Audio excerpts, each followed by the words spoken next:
সুপ্রিয় সুধী, ঘটে গেল এক হৃদয় বিদারক ঘটনা। নাটোরের রাব্বি নামে এক ফুটবলারের রাত্রিকালীন ফুটবল খেলার সময় মাঠেই মৃত্যু হয়েছে।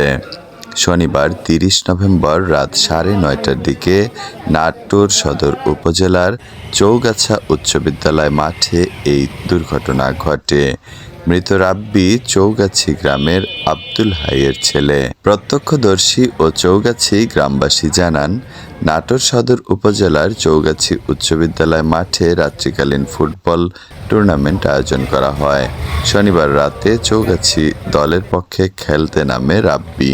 খেলা শুরু হওয়ার কিছুক্ষণ পর রাব্বির বুকে ব্যথার কারণে অসুস্থ বোধ করেন। এ সময় তিনি পানি খেতে চান, কিন্তু পানি নিয়ে তার কাছে পৌঁছার আগেই তিনি মাটিতে ঢলে পড়েন। খেলার আয়োজক কমিটির সদস্যরা জানান, তারা রাব্বিকে উদ্ধার করে পাশে আমজাদ খান মেমোরিয়াল হাসপাতালে নিয়ে আসেন।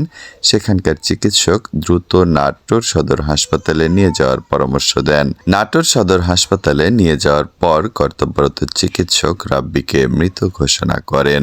এই খবর শুনে ছুটে যান ছাত্রদল সভাপতি কামরুল ইসলাম। তিনি বলেন, রাব্বি ছাত্রদলের কর্মী ছিলেন। তার এই মৃত্যুতে তিনি এবং বিএনপির কেন্দ্রীয় নির্বাহী কমিটির সদস্য রুহুল কুদ্দুস তালুকদার দুলু শোক প্রকাশ করেছেন এবং শোক সন্তপ্ত পরিবারের প্রতি সমবেদনা ও সহমর্মিতা জানিয়েছেন।